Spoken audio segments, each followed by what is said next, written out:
Curbing crime for cab drivers, the calls for change. Thousands gather in Saskatoon to celebrate one of the holiest days in the Islamic calendar, the prayers being said for those suffering around the world. And a dream come true for a Saskatchewan-born hockey player and her former coach.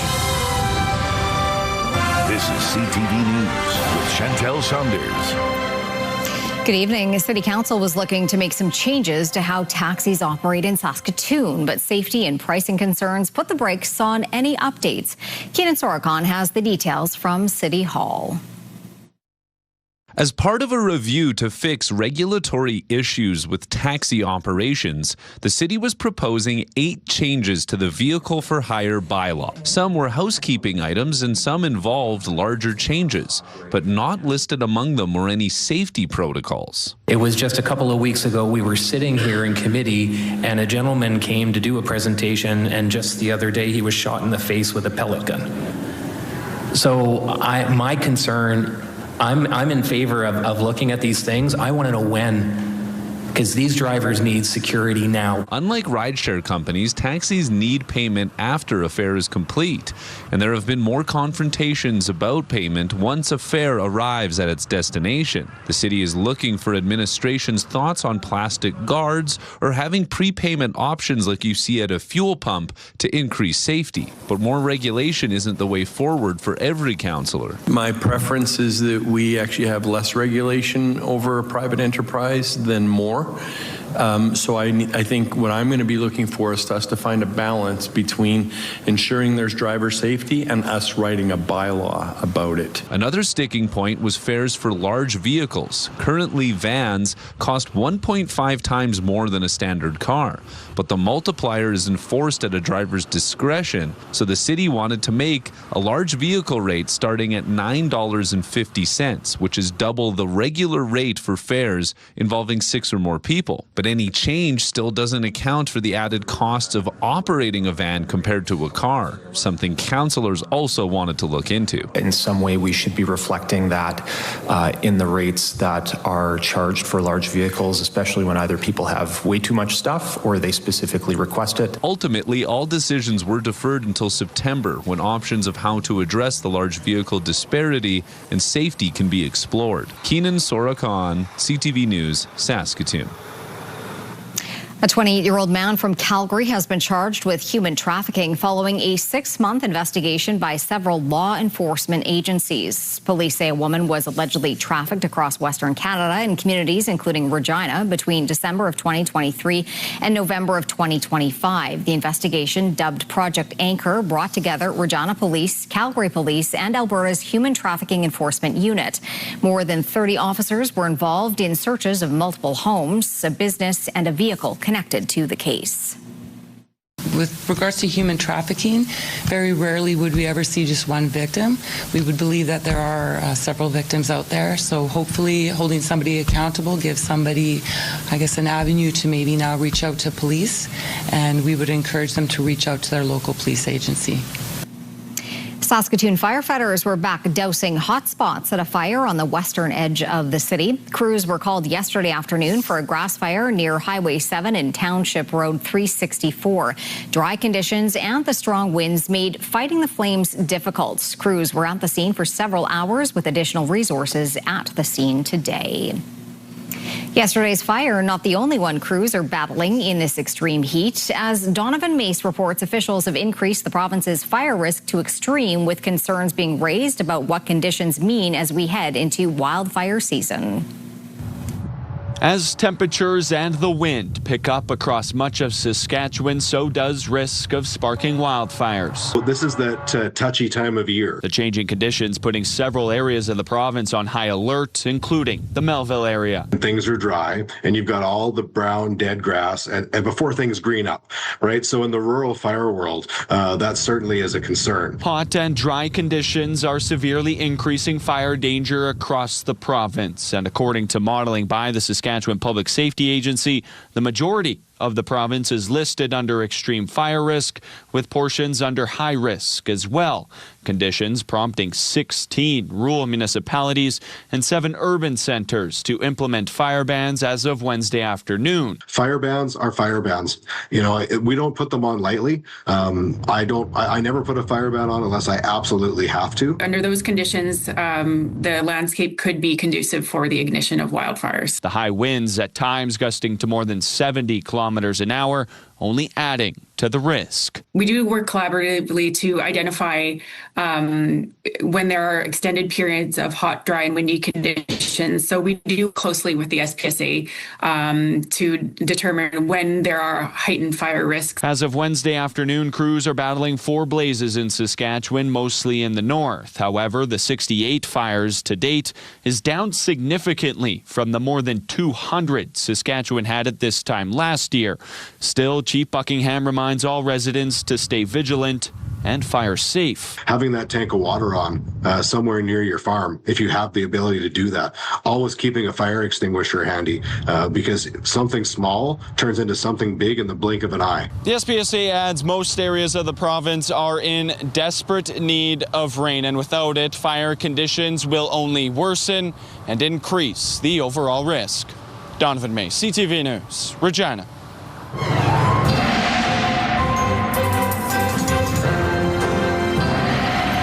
Jeff, the heat continues, and so does the wind. The wind has certainly been a big deal, and it'll back off a little bit as we make our way in the next few days, Chantel. But the good news is that we might get some of that desperately needed rain that Donovan was talking about. However, it might come in the form of or come along with some thunderstorms. So right now, we're still seeing a lot of the active weather arching across Saskatchewan because of the high pressure ridge that's in place, but that's going to start to change, and we'll talk about those changes later on. A 42-year-old man has been charged after witnesses reported an erratic driver on Circle Drive. Police say a pickup truck was seen hitting several curbs and medians on Circle Drive near Valley Road yesterday afternoon at about 2 o'clock. He then drove through the ditch before hitting a fence near a walking path where the vehicle came to a stop on the side of the road. When officers got to him, he was unconscious inside the vehicle. The man is charged with impaired driving. The Transportation Safety Board is investigating after a small plane made an emergency landing northwest of Saskatoon last night. Corman Park Police say its officers, along with RCMP, were told a plane had crashed near Lutheran Road and Range Road 3072. That call came into NAV Canada's Saskatoon Control Tower. Officers arrived to find the plane had not crashed, but was running out of fuel and lost engine power and was forced to land. No one was injured, and the plane was able to land on the roadway undamaged. The plane was refueled and able to take off and return to its departure aircraft. Transport Canada has been notified following a plane crash near La Ronge. RCMP say they were notified of the incident on Namibin Lake at about 2:30 yesterday afternoon. First responders found the only person in the plane not injured. There was no damage in the area and no one in the area was injured.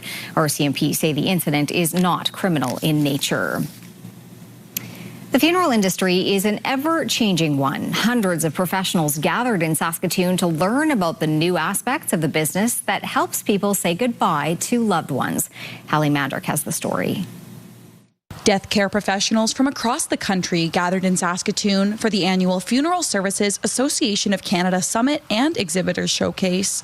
There's something powerful about being in a room with like-minded people, with people that just get it. So these are people that day in and day out, they are serving families across the country during their darkest days. It's been more than a decade since the National Summit has been hosted in Saskatchewan, and those in the industry say a lot has changed in that time. One of the more prominent changes being the rise in digital funeral options, which became common during the COVID-19 pandemic and have since remained quite popular. People can't always attend physically. They can't always express, their emotions and their condolences to the families. So using virtual technology, they can watch the webcast, they can view the ceremony, but they can also testify and leave their condolences message virtually using technology. When it comes to funeral planning, a lot of options now exist, from having cremated remains made into a diamond or a stone to biodegradable urns and caskets. With the increase in options also comes an increased need for people to talk about their post-mortem wishes. It comes by nature. We don't want to think about it, but it's when you're in the situation where you're sitting down and you need to make some decisions for your dad and you never have the conversation with them, it's even harder to take those decisions. Adding that while it can be a difficult topic, it's also an important one. Although it's taboo and we don't want to talk about it, there's so much value in talking about it while the person is living and making those decisions. Hallie Mandrick, CTV News, Saskatoon. A labor dispute at 15 Wing Moose Jaw involving maintenance and food services staff has ended. According to the Public Service Alliance of Canada, a 3-year deal has been ratified between unionized workers and Sodexo after 2 weeks of job action. Agreement highlights include a general raise of 12%, signing bonuses, and an allowance for members training new employees. Employees return to work tomorrow morning, and a previously filed unfair labor practice complaint has been resolved and withdrawn. As millions of Muslims gather in Mecca for the annual Hajj pilgrimage, Saskatoon's Muslim community got together for one of the most important celebrations of the year at Prairieland Park.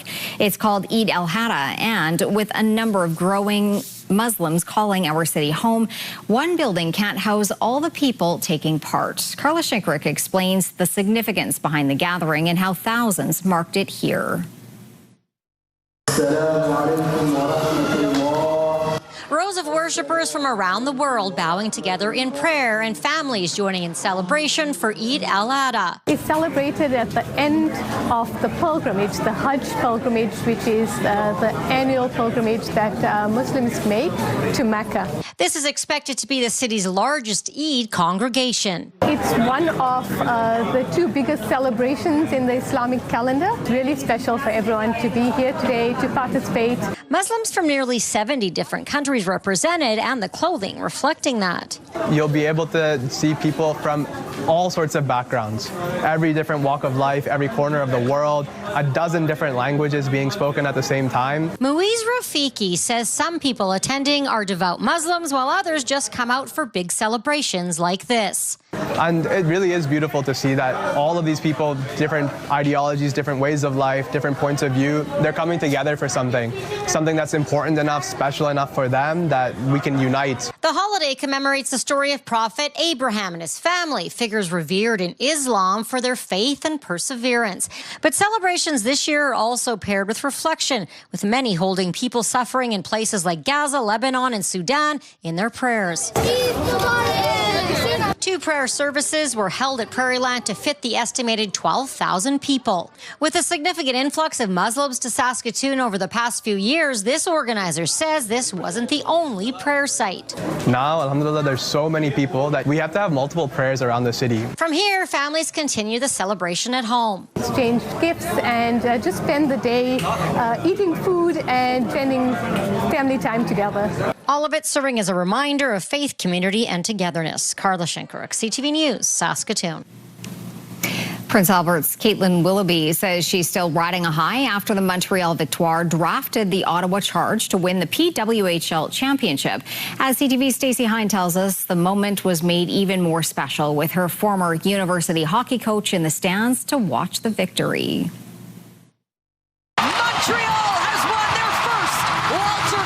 History for the Montreal Victoire, with Prince Albert's Caitlin Willoughby raising the Walter Cup. The seasons are hard and there's so many good teams in this league, so to be able to come out on top just felt absolutely incredible. I'm still riding a high, honestly. It's the first time a Canadian team has won the PWHL Championship in the league's 3-year history. Willoughby says she's felt an outpouring of support from Saskatchewan, both during the season and after the title win. It means the world to me, and I'm really proud to be from Saskatchewan, and I'm really thankful that everyone's been so supportive. Prior to the PWHL, Willoughby donned the green and white for the University of Saskatchewan Huskies, and one of her coaches from her Husky days, Robin Ulrich, was in Ottawa for the championship game, watching the victory from the stands. Getting to see Caitlin play and for the Victoire to win was just an amazing experience, and really cool to see the journey that she's been on and where it's taken her to. She's been a part of my hockey journey since Husky days, and she continues to support me, and I've felt the support from her. And so to have her out on the ice with me to celebrate after was pretty special. Ulrich says Willoughby's success is a boost for Huskies women's hockey. We're trying to sell ourselves as we are a stepping stone towards professional hockey, whether that be overseas or ideally probably in the PW. Willoughby says with 4 former university athletes on the roster, the team is showing the youth sports path can lead to pro hockey. We've proved that it can be done, and to have 4 people on our team that were a part of the championship, I think means a lot. From the U of S campus to a Walter Cup title. A full circle moment for Willoughby and Ulrich. Stacey Hine, CTV News, Saskatoon. The expansion at Victoria Hospital in Prince Albert has reached a milestone. People gathered to celebrate 1 million hours of work completed on site. PCL Construction says the hours were completed by about 1,500 workers. The expansion creates 500 jobs at the hospital, and the SHA has begun the early hiring process. The hiring plan includes an Indigenous and Northern recruitment and retention strategy development in partnership with the Prince Albert Grand Council. This critical expansion project will deliver closer to home, enhanced, modernized care for residents of Northern Saskatchewan. This means reduced need to travel long distances to access care, shorter wait times, and overall improved patient outcomes and experience. The budget for the expansion project is sitting at more than $850 million. It's expected to be complete in 2028. A couple of local organizations have many reasons to smile thanks to the sweet tooth of Saskatoon and Martensville area residents. Hope's Home and Roadways Literacy Academy are each receiving just over $91,700 from Tim Hortons' recent Smile Cookie campaign. Nationally, the campaign raised more than $23 million for almost 700 charities across Canada. The campaign ran April 27th to May 3rd, with 100% of the proceeds in Saskatoon and Martensville going to Hope's Home and Roadways Literacy Academy. A pond just outside of Prince Albert is ready for fishing this season thanks to some local high school students. The students from the Prince Albert Collegiate Institute have spent the last 4 months raising rainbow trout through the Fish in Schools program. Today, they released the fish into Steep Creek Trout Pond east of the city. The nearly 100 rainbow trout were raised from eggs delivered by the provincial fish hatchery in Fort Capel. Students say they enjoyed the opportunity of hands-on learning. The opportunity is you get to go outside most of the time and hang out with nature, go on walks. The Saskatchewan Wildlife Federation's local chapter supports the program with funding for aquariums and supplies. Still to come, where Canada is looking to keep a better eye in the sky. Also, a federal Liberal MP makes his departure from politics public.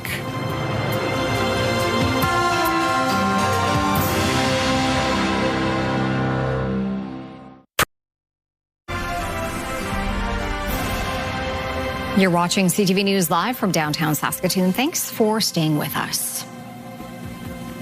Prime Minister Mark Carney announcing today that Canada is turning to Sweden for a cutting-edge aerial surveillance system. It's called Global Eye, and it's made by Saab. Its detection sensors will be installed on Canadian jets made by Bombardier to patrol the skies, including the far north. Judy Trin explains. A packed room at a defense conference, listening to the Prime Minister's mantra. Build, partner, buy. We are focused first on building in Canada. Exemplified by an investment in a joint Swedish-Canadian venture. I'm pleased to announce that Canada has entered into negotiations to procure Saab's airborne early warning and control aircraft. Saab's Global Eye surveillance system is built on the platform of Bombardier's corporate jet. The company has at least 40 aircraft in its pipeline to be sold to Canada and other allies. 3,000 jobs could be created. Economic spin-offs are in the tens of billions of dollars. What this will do is create a new layer of job opportunities in terms of the modifications of the aircraft. So what Bombardier is doing now is getting actively involved in the discussions to create this secondary production. Saab beat out an American competitor for its surveillance aircraft, momentum that it hopes could lift its chances of convincing Canada to purchase its Gripen fighter jet instead of the U.S.-made F-35. There are lineups to get into its cockpit. We can show now as a company and as a country how closely we want to work with Canada. And if I can show how I can create an industrial collaboration and a hub on this type of capability in Canada. At the Lockheed Martin booth, the F-35 simulator and its test pilot attracts interest but not buzz. Amid U.S. trade tensions, moving forward with procuring fighter jets has been paused for more than a year, worrying Canadian suppliers who have much to lose if the F-35 isn't selected. Direct jobs, but also strengthening the company's programs and capabilities. Wrapping up the negotiations for these surveillance planes will likely take a few more months. As for a decision on the fighter jets, the federal government is still refusing to say when. Judy Trin, CTV News, Ottawa. Liberal MP Stephen Guilbeault made it official today, saying he will be resigning his seat in the House of Commons this summer. He'll be staying as part of the government for now, but as he leaves, he's also criticizing what he calls a change in policies on climate change. Michael Couture has that, plus reaction to his departure. I leave proud of what we have accomplished together. In an emotional speech, Stephen Guilbeault announced he's leaving politics, but not abandoning the fight against climate change. Last year's energy deal between the federal government and Alberta, which included the possible construction of a pipeline, caused him to quit cabinet. And he's worried it'll put Canada's emission reduction targets out of reach. We're not committing to being carbon neutral by 2050. We're saying something like we'll strive to be carbon neutral, but we know that we won't be able to achieve. The Quebec MP says Canada has taken its foot off the gas in the fight against climate change, a shift Guilbeault says has happened since last year's election. That platform, so commitments that we made to Canadians, mentioned climate change 28 times. It did not mention pipeline once. Hours before those comments, Prime Minister Mark Carney defended his government's environmental record while also praising Guilbeault's work. We worked together when I was UN Special Representative on climate action and finance as well, so we worked together closely in a variety of areas, and I've always enjoyed working with him. While Guilbeault feels the Liberals have watered down climate change policies, Conservative leader Pierre Poilievre countered that argument. Mr. Guilbeault's a radical anti-development agenda, which Mr. Carney enthusiastically advocated in his own book. All of that remains in place. His departure was also celebrated by Alberta's premier, who once called Guilbeault radical. I'm glad to see him go. I think that he has done more to damage national unity probably than any other politician. Well, Guilbeault wouldn't say what he'll do next, but he did say he's not the only member of the Liberal caucus who's uncomfortable with what's happening on climate change. Michael Couture, CTV News, Ottawa. Canada-U.S. Trade Minister Dominic LeBlanc is heading to Washington next week for trade talks ahead of the July 1st deadline for a review of the Canada-U.S.-Mexico Free Trade Agreement. LeBlanc was last in Washington in March, where he met with U.S. Trade Representative Jamieson Greer to discuss the upcoming review of CUSMA. Since then, trade tensions have continued to simmer, with the U.S. raising concerns over Canada's supply management policies, while Canada has pushed back against tariffs on steel, aluminum, automobiles, and forestry products. Nearly 150 Canadian Olympic and Paralympic athletes who competed in the 2026 Milano Cortina Winter Games were in the capital today for a special celebration in their honor. At Milano Cortina, you showed the world the very best of Canada. Remember that sound as you walked into the stadium for Canada. Remember what you delivered for Canada. You made us all so very proud. The Team Canada members visited Rideau Hall, where they were welcomed by Prime Minister Mark Carney. They also met with local school kids. Canada won 21 medals at the 2026 Winter Olympics in Milano Cortina, 5 gold, 7 silver, and 9 bronze. Canada earned 15 medals at the Paralympic Games, 3 gold, 4 silver, and 8 bronze.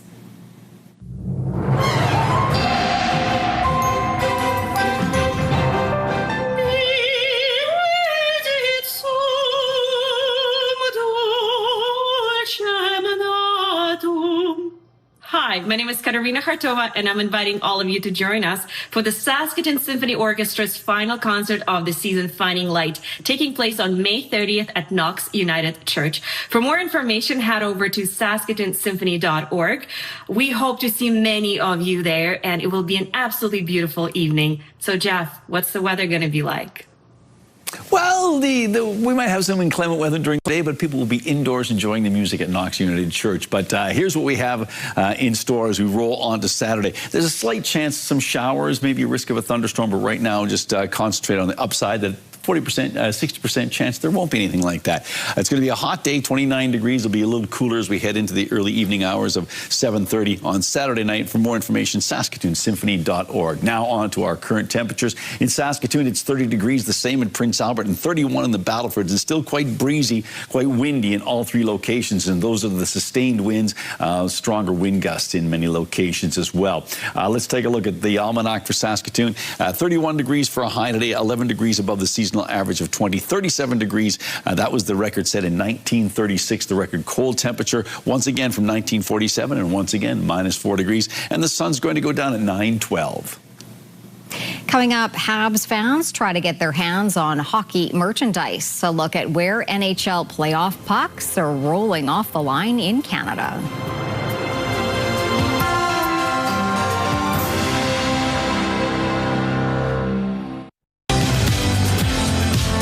NHL hockey coach from Saskatchewan, now an author. Thursday on Your Morning, we're in conversation with Sharks assistant and Regina native Jeff Ulmer about Pokey's perfect pause. Okay, let's take a look and see what's going on outside with through the live lens of Skycam. Got some thin clouds out there right now. It is a hot and windy day, and I know you can't see that, but trust me, that's how things are shaping up. Let's take a look at our satellite and radar shot right now. So once again, we have this high pressure ridge that's in place, so the active weather sort of arches over Saskatchewan and ultimately landing in other parts of eastern Canada, not so much Manitoba, but into northwestern Ontario. But as we take a look at what's going on across our province, we do have the possibility of some pop-up showers and thunderstorms. Not a surprise with these kind of conditions, but that's how this is working. And let's take a look at now at our numbers just to recap. 30 degrees in Saskatoon and Prince Albert, and 31 in the Battlefords. As you can see, it's still kind of windy. We've got ourselves 35 degrees for the provincial hotspot. That was in Yellowgrass, Collins Bay. 3 degrees, the cold spot. On to tomorrow, or on to our current temperatures. 31 degrees in Lloydminster, 32 in Swift Current, 33 in Moose Jaw and Regina, 31 as well in Estevan, 28 in York. And a closer look at central parts of the province. Temperatures ranging from 28 degrees in a couple of locations up to 33, and that is in Rosetown. It's 29 in Meadow Lake, 30 in Nipawin.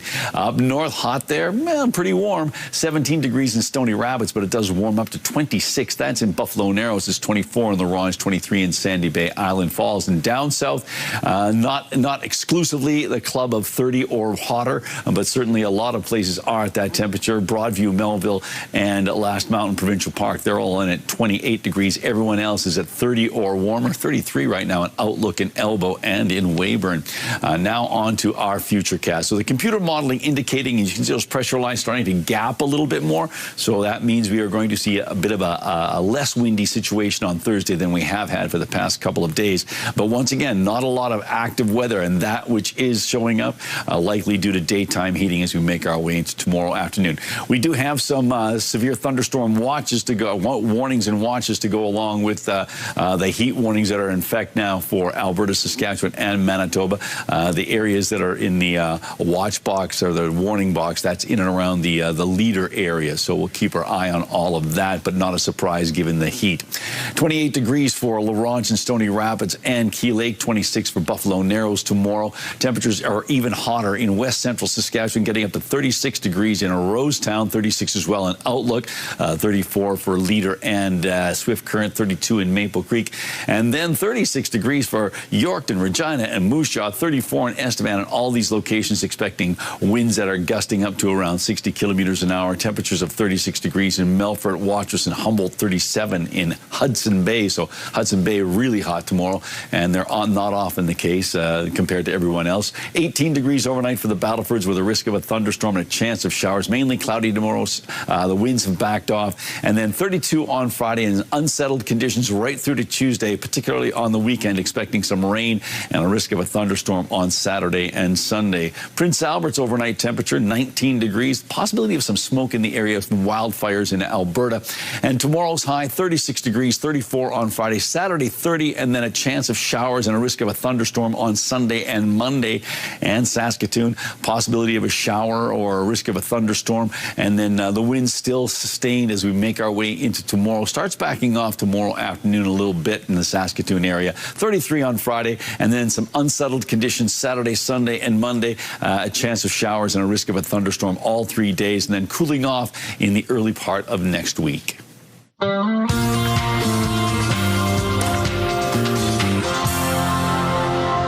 there anything that will bring the family closure today? We'll save it for later. Matthew Perry's mother, Suzanne, and his stepfather, Keith Morrison, heading into court today as Perry's personal assistant was sentenced to nearly 3.5 years in prison for his role in the actor's overdose death. Suzanne wrote in a statement to the judge, quote, "We trusted a man without a conscience, and my son paid the price," end quote. Perry's assistant admitted to buying and injecting the Canadian actor with ketamine on the day he died. The star was found unresponsive at his home in October 2023. This was the final sentencing in the investigation into Matthew Perry's death. Julia Louis-Dreyfus is headed to Broadway for the first time. The 11-time Emmy winner will star in a revival of Other Desert Cities. Louis-Dreyfus, known for her roles on Seinfeld and Veep, stars alongside Broadway veterans Ed Harris, Allison Janney, and Lily Rabe. Her role was previously played by Stockard Channing back in 2012 when Other Desert Cities was nominated for a Tony Award for Best Play. The 16-week run at the Hudson Theatre begins in October. Bruno Mars is bringing more than just music to Toronto. His concert in Toronto at Rogers Stadium Sunday night sparking noise complaints from people who work and live in the area. This is the second season for concerts at the new open-air venue. Live Nation, the primary operator of the stadium, tells CTV News it has made improvements leading up to this year's concert season, which include having officials monitor sound levels. A strict 11 p.m. curfew will be for all shows will be enforced, and improvements to the vinyl cladding on the grandstands to decrease sound travel. Bruno Mars will play a total of 5 shows in the city this week. All right, Jeff, time for Pick of the Day. What did you choose today? Let's get a roll. We're going to start off with this one. This one comes to us from our pals in Kerrobert. This from Sean Murphy. Sunset taken May 14th after the wind and the rain. And he says, the land of living skies. You bet. And a special shout out to Ken Murphy out in Kerrobert as well. From Debbie, hey, Jeff, this is a male evening grosbeak enjoying spring and safflow sunflower seeds at Pipro Lake, Narrow Hills Provincial Park. That is a great close-up. Thank you, Debbie. And from Diane, out in the pasture for a ride. And obviously a bit of a, I'll say a paddle around or a swim maybe in the slough there, so with the 2 dogs. So thank you, Diane, for sharing that image. If you'd like to share an image with us, you can do so by sending it to cfqcnews@ctv.ca. And please put Pick of the Day in the subject line. And hey, you can scan the QR code on the screen. That works too. Still to come on CTV News, the playoff pucks in high demand. The sought-after keepsake made in Canada.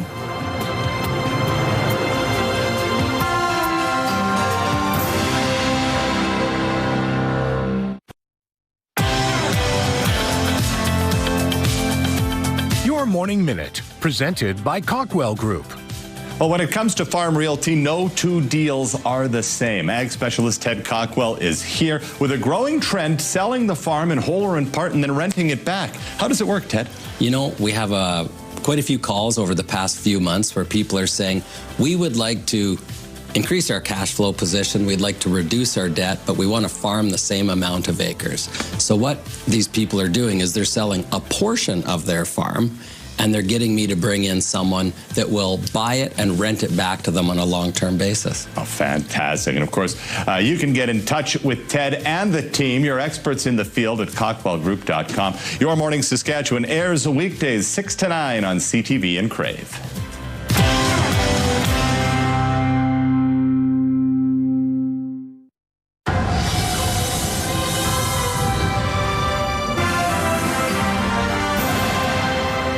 Montreal is once again buzzing with excitement for playoff action as the Canadiens take on the Carolina Hurricanes. Montreal is trailing by a game, but the Habs colors have once again taken over the city, with fans trying to get their hands on any merchandise, including official game pucks. As Geneviève Beauchemin tells us, they are printed in Quebec. It's game on for NHL playoff puck production. A sport of its own, really. Thousands of logo-printed pucks have to quickly roll off the line here in Glasgow with each new playoff round. All the team's pucks are decorated here, but the hottest items, those adorned with the cherished C, says CEO Anita Chande. We're sending just to the Canadians about 3,000 for each game. But don't forget, there's retailers all across the country right now that want a piece of this. There's warm-up and souvenir pucks, but in Glasgow also makes official game pucks. They're similar to the other ones, except here is where you have the sensors. Made in Canada, logo printed in these old army barracks in Quebec's eastern townships for all 32 NHL teams, but also the PWHL. These are champions pucks for the victorious Montreal Victoire. Fans are buying merchandise, so we have a lot of products going out this week. Local production, she says, helps in Glasgow react quickly when teams win or lose. The company has also scored deals for a wide range of logo-printed merchandise for several other leagues and has a busy summer ahead with FIFA and the Blue Jays' 50th anniversary. The company, too, is half a century old. It's basically like the unknown secret of Quebec. It was started by Jason Drellet's grandfather and started out making hockey sticks. My grandfather founded Sherwood also as the first company, which we are in the building, Sherwood building. It's history woven into the fabric of Canada's game. And while it says it treasures its relationships with all teams, well, there's a special connection to the Habs. I have heard that there's a few kisses and good wishes going with every puck that's going into the Bell Centre. And the workers are going to keep watching closely to see whether they have to keep making pucks with this logo on them for the next round. Geneviève Beauchemin, CTV News, Montreal. When we come back, we check in with the Riders' special teams lineup, and later, the fitness enthusiasts climbing their way to the top.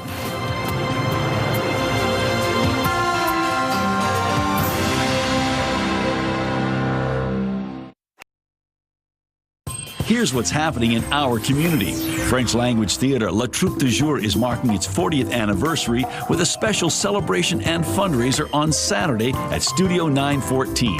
The Lions Foundation of Canada Pet Value Walk for Dog Guides is set for Sunday, starting at the Lions Heritage Centre in Martinsville. You can submit your community event by visiting our website, ctvsaskatoon.ca, and click Community Calendar, or scan the QR code on your screen. All right, time for the rural forecast, and let's take a look at how hot it's going to be tomorrow. And it's going to be staying in the 30s in some places. 31 degrees as an example for Meadow Lake, but 36 for Watrous and Outlook, 34 for Kindersley. And yes, Hudson Bay, who is often on the outside looking in terms of the hot temperatures, that's the hot spot on this part of our map, 37 big degrees tomorrow. Making our way down south, well, everyone on this part of our map in the 30s, 34 degrees in Leader, Maple Creek, 32, 31 in East End, those locations dealing with mainly sunny conditions. And a lot of places it will be, the cloud conditions won't be as important as the strong winds, and that's certainly true of south central Saskatchewan. So some warm conditions there. Let's take a closer look at Buchanan. Buchanan, mainly cloudy skies tomorrow, 36 degrees, but still on the windy side. Winds not backing off until probably later in the day, maybe early in the evening, but winds out of the south at 30, gusting to 50. And Buchanan is one of those many locations where internet plans of up to 1 gig are available from SaskTel. There are quite a few starting spots in the Riders' special teams up for grabs, with 2 kickers, 2 punters, and 2 long snappers still at camp. The 2 kickers, American Jonathan Kim and global player Alex Hale, both played college ball in the U.S. And while the motion doesn't change, they say kicking a CFL ball is a little different. So I would say the CFL ball is right in between the sizes of a NFL ball and a college ball. So I kind of like to play it more like an NFL ball because I think it's closer to an NFL ball than it is a college ball. So, going through NFL prep and all that stuff, really not a huge difference. The only big difference I would say is the CFL ball is a little bit lighter, so it gets pushed around a little bit more by the wind. So nothing form-wise, just a little bit different aiming points. Yeah, it's a little different from the NFL ball. The sweet spot's in a little different spot. So once you kind of figure that out, you just trust that and then use that in your process. With final cuts this weekend, head coach Corey Mace said they could potentially keep both kickers, something the Riders have done in the past, but it all depends on how the rest of the roster falls together. First Nations leadership and Saskatchewan energy projects were the topic of discussion at Prairieland Park today. The second annual Saskatchewan Energy and Natural Resource Forum brings together leaders from First Nations, energy, industry, government, and community partners to help advance First Nations-led solutions for Canada's energy industry and resource future. It features discussions focused on creating value, reconciliation, and sustainable economic growth. Minister of Crown Investments Corporation Jeremy Harrison spoke at the forum about the prospects for nuclear power in Saskatchewan. Work continues, I would say, really on the ground floor on nuclear power deployment. We're working in partnership both on the small modular reactor and potentially on large-scale nuclear as well. There's a number of other projects that are underway with individual nations or partnerships of nations across the province as well. The forum runs through until tomorrow. Some of the big Canadian banks reported earnings today. Morella Fernandez has those details. The banks reported strong earnings for the second quarter, despite some concerns about the Canadian economy. Scotiabank says its second quarter profit hit $2.6 billion, up from just over $2 billion a year ago. Its domestic banking business did well. But the CEO did point out stressors on the Canadian economy, including higher energy costs and the upcoming CUSMA review. Here are the closing numbers for the day. The Canadian dollar down to $72.29. West Texas Intermediate down over $5 to $88.68. Western Canadian Select down over $2 at $75.58. And the TSX lost 241 points today. Those are your business headlines. I'm Morella Fernandez. Turning to local gas prices now, the average price in Saskatoon currently just over $1.74 a litre. The lowest price in town is $1.67.9. On Saskatchewan markets, Cameco finished the day at $1.4870 and Nutrien dropped $1.59. Coming up, taking fitness to new heights.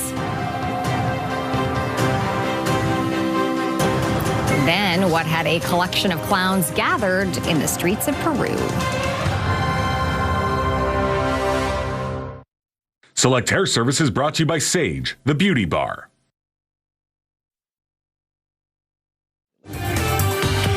Stay with us for another great night of television, starting tonight at 7 with Master Chef. Well, a fitness class in Saskatchewan is taking workouts to new heights. Stadium Stairs is held at Mosaic Stadium every Tuesday, giving participants an instructor-led workout using the stadium's stairs and ramps. Classes run for 45 minutes. Perhaps not for those scared of heights or people who don't like sweating, but it looks like a great workout. That would be a wicked workout. I noticed some of these people doing the sideways jogs, which is extra hard. But that would be a terrific workout. I'm going to sign you up. Fine. Next Tuesday. Great. Like take the CTV Saskatoon Learjet to Regina. Sounds good if it's not booked already. So there's a lot of clowning around in Peru this week.